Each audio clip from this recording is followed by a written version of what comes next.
یہ ہم طاقت والا ہے. آپ قرآن میں جگہ جگہ دیکھ لیں, اللہ نے اپنی رحمت کی بات کی تو کہا رحمتی وسعت کل شیء, میری رحمت واحد وہ. محبوب کی باری آئی, فرمایا وما ارسلناک الا رحمت للعالمین, محبوب سارے جہانوں کے لیے آپ کو رحمت میں نے نہیں ہم نے بنایا. اللہ نے اپنے ذکر کی بات کی, فرمایا وَأَقِمِ الصَّلَاةَ لِذِكْرِي, میرے ذکر کے لیے نماز کم کرو. فاعل کا صیغہ بولا اپنے لیے. جب محبوب کی بات کی فرمایا وَرَفَعْنَا لَكَ ذِكْرَكَ, آپ کی خاطر آپ کا ذکر میں نے نہیں ہم نے بلند کر دیا. کہیں فرمایا اِنَّا أَعْطَيْنَاكَ الْكَوْثَرَ, آپ کو خیر کثیر میں نے نہیں بلکہ ہم نے عطا کیا ہے. کہیں فرمایا الم نشرح لک صدرک, کیا آپ کی خاطر آپ کا سینہ ہم نے کھول نہیں دیا؟ تو محبوب کی خاطر خود کو ہم کہا, کیوں؟ اس لیے کہ لوگوں نہ میری شان میں کہنے سے گھٹتی ہے نہ ہم کہنے سے بڑھتی ہے, مگر جب یار کو راضی کرنا ہے تو خود کو ہم کہتا ہوں تاکہ محمد کا رتبہ بلند ہو جائے صلی اللہ علیہ وسلم. رب تو خود چہرہ یار کو دیکھتا ہے, نہیں دیکھتا؟ اگر نہیں دیکھتا تو قرآن کی آیت کیسے ہے؟ نرا, ہم دیکھتے ہیں اور دیکھیں گے. اور ایک اور لطیف بات کہ فعل مضارع میں دوام ہوتا ہے. کیا ہوتا ہے بولو؟ دوام کہتے ہیں تسلسل, ہمیشہ. اللہ نے کہا یہ نہیں کہ ایک لمحے میں نہیں دیکھتا ایک لمحے دیکھتا ہوں, اور چند گھڑیاں میں نہیں دیکھتا چند دیکھتا ہوں. نہیں, نرا محبوب کوئی لمحہ ایسا آتا ہی نہیں جب میں تمہیں نہ دیکھوں. یہ ہے مضارع. دوستو جب خدا خدا ہو کے مصطفیٰ کو دیکھتا ہے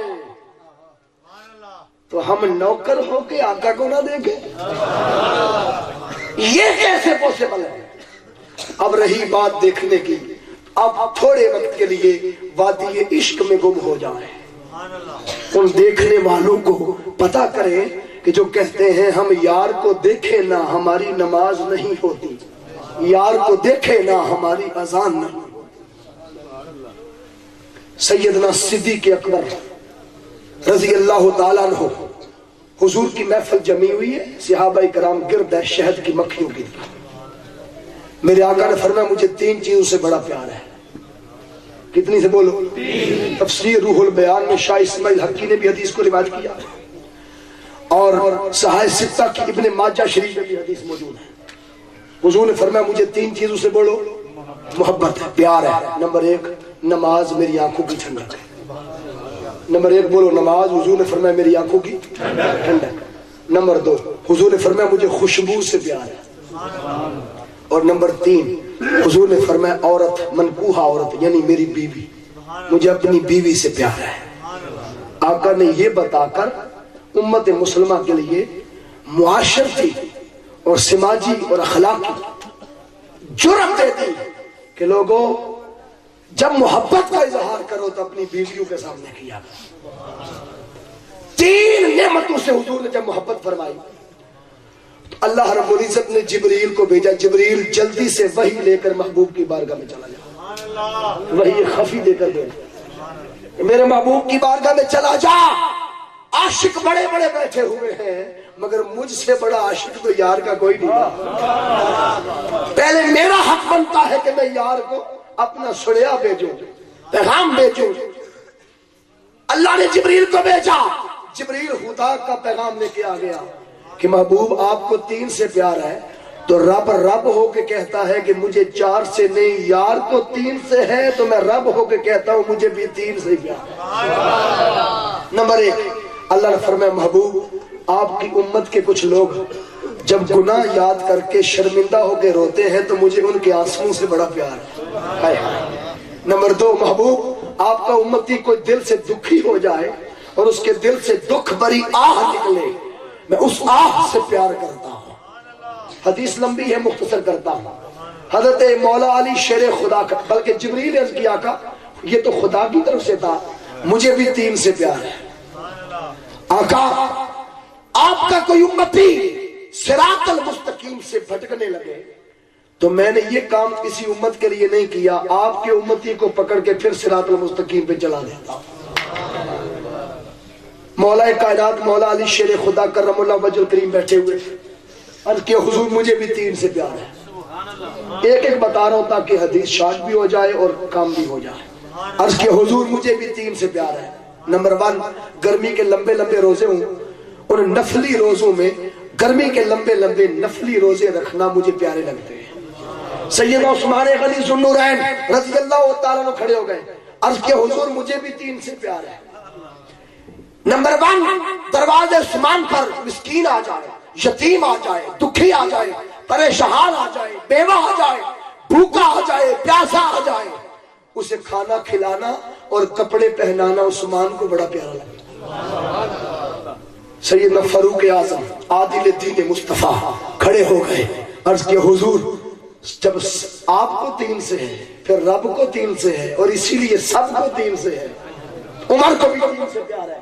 نمبر 1 آقا سامنے آپ کا گستاخ ہو اور عمر کے ہاتھ میں ننگی تلوار ہو۔ آقا سب سے بڑھ کر مجھے اس شے سے پیار ہے کہ میں اپنی تلوار سے آپ کے گستاخ کا سر تن سے جدا اس شاکان مصطفیٰ کے رہبر، مطیعان مصطفیٰ کے رہنما، پیشوان مصطفیٰ کے پیشوا، عالف مصطفیٰ، محب مصطفیٰ، متبع مصطفیٰ، مطیع مصطفیٰ، عاشق مصطفیٰ، یار غار مصطفیٰ، سیدنا صدیق اکبر خلیفہ اول رضی اللہ تعالیٰ عنہ کی باری آ گئی۔ آپ رو رہے تھے، صحابہ بیان کر رہے تھے اور آپ رو رہے تھے۔ حضور نے پوچھا ابو بکر ہر کوئی اپنی پسند کا ذکر کر گیا، تجھے کس شے سے پیار ہے؟ ذرا تو بھی تو اظہار کر۔ سیدنا صدیق اکبر روتی روتی بھیگی بھیگی پلکوں سے لڑکھڑاتے قدموں سے کھڑے ہو گئے، عرض کی آقا کسی کو نماز سے، کسی کو روزے سے، کسی کو حج سے، کسی کو مسکینوں سے، غریبوں سے، یتیموں سے، کسی کو سیرت سے، اسوہ سے، کردار سے، کسی کو تہجد سے، کسی کو چاش سے، کسی کو علم نافع سے، عمل صالح سے، کسی کو زہد سے، کسی کو ورع سے، کسی کو تقوی سے، کسی کو آہ سحرگاہی سے، کسی کو آہ شب زندگاری سے، کسی کو قیام سے، رکوع سے، قیام سے، سجود سے، تہجد سے، چاش سے، ابابین سے، اشراق سے، کسی کو کسی شے سے محبت، مگر آقا مجھے بھی تین سے ہے۔ پہلا یہ ہے النظر الی وجہ کا رسول اللہ، آقا میرا جی کرتا ہے ساری کائنات ایک طرف ہو اور ابو بکر ہر وقت صرف محمد کا مکھڑا دیکھتا ہو، ہر وقت میرا جی کرتا ہے کہ حضور کا چہرہ دیکھتا ہے۔ یہ تو زندگی کی پہچان تھی، زندگی کا عشق تھا۔ جب وفات کا وقت آ گیا، حضرت سیدنا صدیق اکبر رضی اللہ تعالیٰ کا وصال مبارک کا وقت آیا، تو سیدنا صدیق اکبر رضی اللہ تعالیٰ نے وصال کے لمحے اپنے غلاموں سے کہا، دوستوں سے، کہ مولا علی شیر خدا کو بلایا جائے۔ نزا کی کیفیت، اور حضرت علی کرم اللہ وجہ الکریم کو صدیق اکبر نے نزا کے وقت بلا کے ثابت کر دیا کہ جدو موت نیڑے ہو گئے تھے انہوں یاد کرے تھا جتنا پیار بہتا ہو۔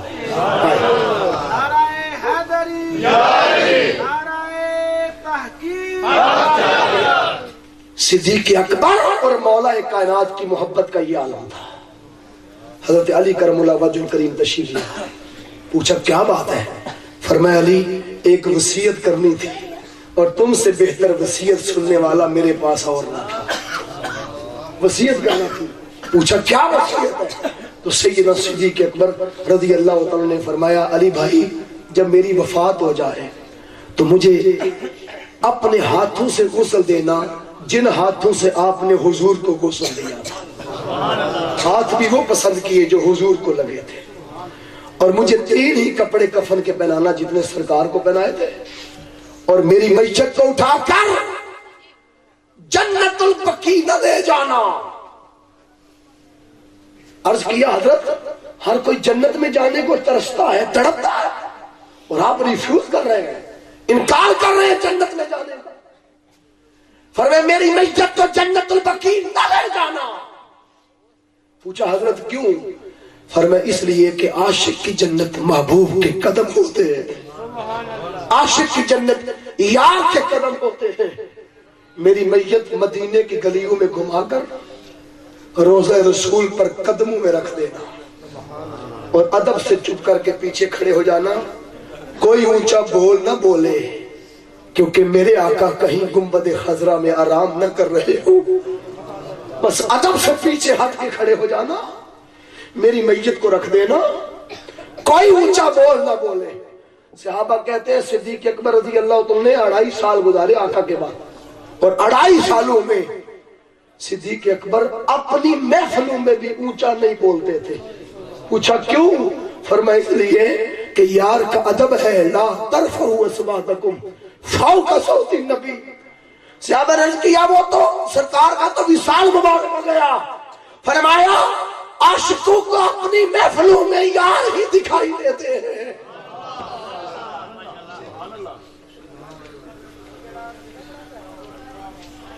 جنت البقیع نہ لے جانا، بلکہ مجھے محبوب کے بولو، بولیے قدموں میں لے جانا۔ کیوں؟ وہ جنت میں کوٹی تو بیچا جتھے یار نظر نہ آوے، وہ جنت میں کوٹی تو بیچا جتھے یار نظر نہ آوے، او دوزخ منو لکھ بہشتہ جتھے تو میں آوے، وہ جنگل منو لکھ بہشتہ جتھے تو بیاں ہمیں جاوے۔ حضرین گرامی قدر سنے، کہ میری میت کو حضور کے قدموں میں رکھ دینا، اور کوئی اونچا بول، کیونکہ اتھے چپ رمے تے موتی مل سن، صبر کرے تا ہیرے ٹینٹے وچ محمد بخشا، نہ کچرے نہ کھیرے۔ اور سرکار گولڑا شریف پیر سید علی شاہ جب تکلیا تو پکار اٹھے تھے، کوئی مثل نہ ڈھولن دی، چپ کر بیل لی اتھے جا نہیں بولن دی۔ کہا ادب سے چپ کر جانا، کوئی اونچا بول نہ بولے، میرے آقا کی بارگاہ۔ ظاہر لاکھوں لوگ جنازے میں ہوں گے، ادب سے ہٹ کے پیچھے کھڑے ہو جانا۔ اگر گنبد خضرا کا دروازہ، حجرہ پاک کا دروازہ بغیر بتائے، بغیر ہاتھ لگائے خود بخود کھل جائے تو سمجھ لینا کہ یار نے یار کو پہچان لیا ہے۔ اور اگر خود نہ کھلے تو پھر مجھے اٹھا لینا اور بے شک جنت البقیع میں لے جانا، جہاں دل کرے لے جانا۔ عاشق کا جنازہ مدینے کی گلیوں میں ذرا گھوم کے نکلا، منافق بھی ساتھ تھے، وہ ٹھٹھا کرتے تھے، مذاق کرتے تھے۔ آج دیکھیں کہ بغیر ہاتھ لگائے دروازہ کیسے کھل جاتا ہے۔ وہ یہ دیکھنے آئے تھے اور عاشق رو رہے تھے، حضور یہ وہی ابو بکر ہے جس نے آپ کی خاطر سہنے کعبہ میں بڑی مار کھائی تھی، اور کھا کھا کے مار یہ بے ہوش ہو گئے تھے، اور 3 دن بے ہوش رہے تھے، اور تیسرے دن جب ہوش آیا تھا تو ماں نے ابھی ان کی کلمہ نہیں پڑھا تھا، اور ماں نے چاہا کہ میرا بیٹا پہلے میرے سینے سے لگ کے مجھے اپنا حال سنائے گا کہ میں ماں ہوں۔ مگر صدیق اکبر کی جب آنکھ کھلی تھی، کامی جان پیچھے ہٹ جائے، ابو بکر اس وقت تک اپنا حال نہیں سنائے گا جب تک ابو بکر کو یہ نہ پتا چل جائے میرے آقا کیسے ہے، میرے حضور کا حال کیا ہے صلی اللہ علیہ وآلہ وسلم۔ یہ ہے ماں باپ کو فدا کرنا حضور پر، یہ ہے فدا کا بھی و امی یا رسول اللہ کا فیض صلی اللہ علیہ وسلم۔ عملہ آپ کی میت پاک رکھ دی گئی حسب وعدہ، اللہ کی عزت کی قسم خود بخود حجرہ رسول کا دروازہ سرکنے لگا، کھلتے کھلتے کھل گیا۔ اس وقت مدینے میں عاشقوں کے رونے کی کیفیت کیا ہوگی جب یار نے وہ دروازہ کھول دی۔ عاشق بول اٹھے تھے جسے میاں محمد بخش نے لکھا ہجر تیرا جے پانی منگے تے میں کھونے نہ دے گیڑا جی کردہ تیرے سامنے مہنگے اج درد پرانے جیڑا تو بیلی تے سب جگ بیلی ان بیلی بھی بیلی سجڑا باچ محمد بخشا اج سنی پئی ہمیں عاشق رو رہے تھے مدینے کی گلیوں میں کوہرام مچا ہوا تھا ابو بکر کے لیے مصطفیٰ نے دروازہ کھول دیا اور اندر سے آواز آئی جسے ہر محدث نے اپنی حدیث کی کتاب میں لکھا ہے آواز آئی گنبد خضرا سے آقا کی آواز آئی ادخلوا الحبیب الی الحبیب دیکھتے کیا ہو جلدی کرو ایک یار دوسرے یار سے ملنے کو بڑا بے چین 2.5 سال ہو گئے 2.5 دن 3 دن جس ابو بکر کی گود میں غار ثور میں میں لیٹا تھا اور اس ابو بکر نے خود سانپ کا ڈنگ کھا لیا تھا مگر مجھے نہیں جگایا تھا میری نیند سے مجھے بے آرام نہیں کیا تھا جلدی کرو صدیق کو میرے ساتھ لٹا دو اور آپ کو معلوم ہے جب غار میں سانپ نے ڈنگ مار دیا تھا آنکھوں میں آنسو تو آ گئے ابو بکر کے مگر جگایا نہیں حضور کو میرے آقا کی آنکھ کھل گئی حضور نے پوچھا ابو بکر رو رہے ہو چہرہ زرد ہو گیا ہوا کیا صدیق اکبر نے عرض کیا حضور کسی موذی جانور نے ڈنگ مار دیا اور میں اللہ کا شکر ادا کرتا ہوں کہ اس نے آپ کو ڈنگ نہیں مارا اس پر میں شکر ادا کرتا ہوں رب کا کہ اس نے مجھے ڈس لیا آپ کو نہیں ڈسا آپ محفوظ ہیں بس میں ٹھیک ہوں میرے آقا نے لوہا پہ دہن مبارک لگایا زہر کا اثر تو زائل ہو گیا سانپ اتنی دیر میں باہر آ گیا سانپ باہر آ گیا صدیق اکبر پتھر لے کے مارنے لگے کہ میرے محبوب کو کہیں نہ ڈس دے جب پتھر لے کے مارنے لگے حضور نے بازو پکڑ لیا فرمایا ابو بکر عاشقوں کو پتھروں سے نہیں مارا حضور نے فرمایا ابو بکر عاشقوں کو پتھروں سے نہیں مارا کرتے آقا یہ سامنے حضور نے فرمایا ابو بکر تمہیں کیا خبر حضرت نوح کے سیلاب میں یہ آیا تھا اور کتنے ہزار برس اس غار میں رہا اور جب یہ غار میں داخل ہوا تھا تو اس غار سے آواز آئی تھی آنے والے خوش نصیب ہو یہ وہ غار ہے جہاں آخر الزمان نبی ٹھہریں گے تو اس نے رب سے رزق نہیں مانگا تھا اس نے رب سے کوئی سواری گاڑی نہیں مانگی تھی مانگنے والے کا انداز دیکھے اس نے کچھ اور نہیں مانگا تھا اس سانپ نے دعا کی تھی مولا بس مجھے اتنی عمر دے دے کہ میں تیرے یار کو ایک نظر تک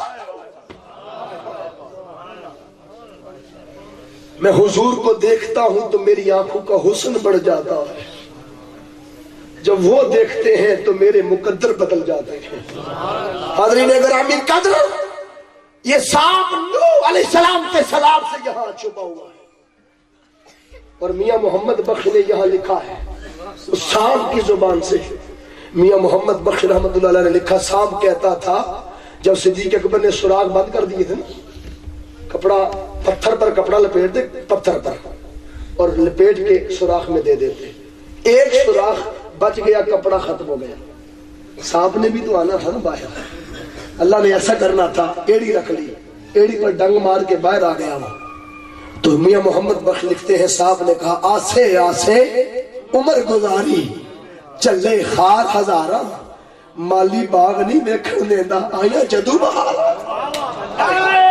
اور رت ویکھن نہیں آئی نعرہ رسالت نعرہ حیدری اور رت ویکھن نہیں آئی ہے مالی اگے پردہ کر کے بیٹھ گئے ہائے ہائے حاضرین محترم آج لوگ پریشان ہوتے ہیں کہ شرطے بیٹھے ہوئے جالی چومنے نہیں دیتے ارے حضور کی مرضی نہ ہو تو کوئی بیٹھ سکتا ہے ٹہنی پر پودے پر پھول ایک ہی ہوتا ہے، باقی سارے کانٹے ہوتے ہیں. پھول ایک ہوتا ہے اور اسی ٹہنی پر باقی کانٹے ہوتے ہیں. پھول کانٹوں کی حفاظت نہیں کرتے بلکہ کانٹے پھول کی حفاظت کرتے ہیں.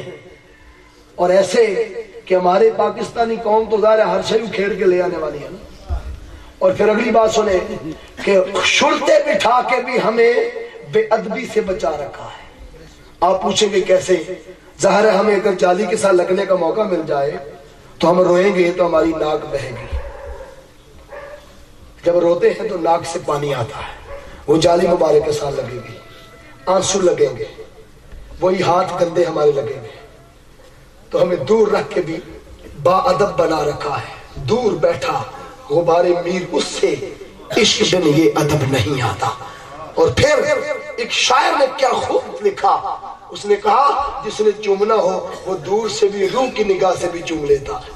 جس کا مقدر ہو، شاعر لکھتا ہے کہ کانٹوں میں گرے پھول کو، کانٹوں میں گرے پھول کو چوم آتی ہے لیکن تتلی کی پروں کو کبھی زخمی نہیں دیکھا. تتلی کے پروں کو بولو کبھی زخمی نہیں دیکھا. حاضرین سنیے، میں اختتام کی طرف بڑھنا چاہتا ہوں. صرف 5-7 منٹ کی گفتگو، میں اس پر کنکلوڈ کرتا ہوں بات کو. حاضرین محترم، آئیے صدیق اکبر کے لیے دروازہ کھل گیا. حضور کے بائیں طرف انہیں دفن کیا جانے لگا. قبر انور تیار ہو گئی. یہ میری انگلیاں مثال دینے کے قابل نہیں ہے، صرف سمجھانے کی حد تک. جو قبر میں گنبد خضرا میں قبریں ہیں ان کی ترتیب یہ ہے. سرکار کا اتنا سرانہ اونچا ہے، صدیق اکبر کا سرانہ اتنا نیچے ہے، اور حضرت عمر کا سرانہ ان سے اتنا. جو خلافت میں ترتیب ہے وہی قبروں میں ترتیب ہے. یہ دونوں صحابہ حضور کے بیک پہ ہیں یوں. اور صدیق اکبر رضی اللہ تعالیٰ عنہ کا چہرہ جب دفن کیا تو چہرہ میت کا کدھر کیا جاتا ہے؟ بولو کعبے کی طرف. جب کعبے کی طرف چہرہ کیا تو روایات میں آتا ہے کہ صدیق اکبر رضی اللہ تعالیٰ کا چہرہ کعبے سے پھر گیا اور مڑتے مڑتے حضور کے مکھڑے کی طرف ہو گیا حالت میت میں. صحابہ کہتے ہیں ہم نے سوچا گردن نازک ہے، بائی دعوے بائی چانس پھر گیا. فرماتے ہم نے دوبارہ پھر کعبے کی طرف کیا. پھر صدیق اکبر کے چہرہ بڑے جلال سے مصطفیٰ کے چہرے کی طرف بڑھا. تیسری بار حد تھی. فرماتے ہیں شریعت میں حد تھی، ہم نے حد پوری کرنے کے لیے تیسری بار پھر کعبے کی طرف کیا. تیزی سے چہرہ پھر مصطفیٰ کے مکھڑے کی طرف ہو گیا. غائب سے آواز آئی پیچھے ہٹ جاؤ. جس نے گھر کی سیڑھیوں پر بیٹھ کر ساری رات اس بات کا انتظار کیا ہے کہ میں بیٹھوں ساری رات، نہ جانے یار کب چک ہٹا کے باہر آئے اور میری نگاہ پہلے مصطفیٰ کے چہرے پہ پڑے. آج پاس لیٹ کے کسی اور کعبے کو کیسے دیکھے جبکہ کعبے کا کعبہ پاس ہو. کیونکہ جس طرف وہ نظر نہیں آتے ہم وہ رستہ ہی چھوڑ دیتے ہیں اور کعبہ بنتا ہے اس طرف ریاض، رخ جدھر کو وہ موڑ دیتے ہیں. حاضرین محترم، بس آخری حسب وعدہ بات، جب حضرت بلال حبشی رضی اللہ تعالیٰ عنہ نے دیکھا کہ حضور کا وصال مبارک ہو گیا، ان نے شہر مدینہ چھوڑ دیا. شہر مدینہ چھوڑ دیا. 6 مہینے جنگلوں میں پھرتے رہے. چلتے چلتے چلتے اونٹنی پر ملک شام چلے گئے. اور ملک شام کے ساتھ ایک شہر ہے، اس شہر کا نام ہے حلب. سنا ہوا نام حلب؟ آج بہت ساری یونیورسٹیز ہیں، بہت بڑا ایک بگ شہر سٹی بن گیا ہے. پہلے وہ ایک قصبہ ہوتا تھا. اور آپ کو پتا ہے اس کا نام حلب کیوں ہے؟ جی، حلب اس کا نام اس لیے پڑا کہ ابراہیم علیہ السلام وہاں رہتے تھے. پیغمبر خلیل اللہ حضرت ابراہیم علیہ السلام اس شہر میں رہتے تھے، اس گاؤں میں. اس گاؤں میں 1000 ان کی بکریاں تھیں اور بکریاں دودھ اتنا دیتی تھی کہ دودھ کو حلیب کہتے ہیں نا، حلیب. تو اسی سے حلب پڑ گیا قصبے کا نام کہ دودھ دینے والا قصبہ، جہاں بکریاں دودھ زیادہ دیتی. اس کا نام حلب پڑ گیا، آج بھی اس کا نام حلب ہے، ابراہیم علیہ السلام کی بکریوں کی نسبت۔ ہسٹوریکلی لوگ ہسٹری میں نہیں جاتے۔ سورۃ الضحیٰ کا شان نزول رہ گیا، زندگی نہیں پھر کبھی بیان کروں گا چونکہ وقت درکار ہو جائے گا بہت سارا، اور میں آپ کو زیادہ دیر اس آزمائش میں نہیں ڈالنا چاہتا۔ ٹھیک ہے جی، بات ختم کرتے ہوئے بلال حبشی رضی اللہ عنہ جب شہر حلب میں چلے گئے تو جنگل میں بیٹھے تھے، اونٹنی بٹھائی، 6 مہینے گزر گئے۔ جب کوئی پوچھتا کہ آپ شہر مدینہ چھوڑ کے کیوں چلے آئے تو کہتے ہیں میں بس ڈھونڈتا پھرتا ہوں، نہ جانے کس موڑ پہ حضور سے ملاقات ہو۔ اور خواجہ محمد یار فریدی رحمت اللہ علیہ کوٹ مٹھن والے، انہوں نے اسے یوں عکاسی کی، کہتے اتھا میں مٹھڑی نت جان پلب سوڑا خوش وسدا وچ ملک عرب، تنے دکڑے دھوڑے کھانگڑی ہاں، تنے باندیاں دی میں باندڑی ہاں، تنے نام تو مفت مکاندڑی ہاں، تنے درد کتیاں نال ادب، تتی تھی جو گن چودار پھیرا، ہند سندھ پنجاب تے مار پھیرا، کد یار ملن سانگ سبب، میں اس لیے گھومتا پھرتا ہوں نہ جانے یار کس موڑ سے ملاقات کر لے، اس تلاش میں نکلا ہوں۔ اونٹنی بٹھائی، 6 ماہ کے بعد ٹیک لگائی، اونگ آ گئی، مقدر چاہ گئے، حضور خواب میں آ گئے۔ حضور نے فرمایا بلال ہمیں مدینے چھوڑ کے یہاں آ گئے ہو، ہم سے ملنے کو جی نہیں کرتا؟ بس یہ میسج ملنے کی دیر تھی، بلال اونٹنی پر بیٹھے۔ صحابہ کہتے ہیں اس دن سے بڑھ کر بلال کو ہم نے کبھی تیز اونٹنی دوڑاتے نہیں دیکھا، اتنی تیز اونٹنی دوڑائی کہ چند دنوں میں مدینے پہنچے، اور مدینہ طیبہ داخل ہوتے تھے اور داڑے مار کے رو رو کے ہر دروازہ کھول کے پوچھتے تھے مجھے ابھی حضور نے بتایا ہے کہ آ کے مل لو، میرے آقا تیرے گھر تو نہیں ہے؟ وہ کہتے ہمارے گھر نہیں ہے، اگلے گھر ہو جاتے، دروازہ کھولو میرے آقا تیرے گھر تو نہیں ہے۔ یہ سارے مدینے کے دروازے کھلوا کے دیکھے، مدینے کی عورتیں چھتوں پہ چڑھ گئی، بچے کندو، بچے دیواروں پہ چڑھ گئے، اور مرد گلیوں میں نکل آئے مدینے کے۔ بلال کا رونا سن کر شہر مدینہ میں کوہرام مچ گیا، ہر آنکھ اشک بار ہے، اور بلال روتے روتے بالآخر ایٹ لیسٹ حضور کی قبر انور سے لپٹ کے رونے لگے۔ سیدنا صدیق اکبر آ گئے، فاروق اعظم آ گئے، عثمان غنی آ گئے، مولا کائنات آ گئے، انس بن مالک آ گئے، صحابہ کا جمع غفیر گرد جرمٹ بن گیا۔ جی صحابہ نے کہا بلال 6 مہینے گزر گئے، وہ نغمہ عشق سنے ہوئے، وہ تیری اسحادوں سنے ہوئے، وہ اذان پھر سے سنا دو جو حضور کو تک تک کے سنایا کرتا تھا، اذان سنا دو۔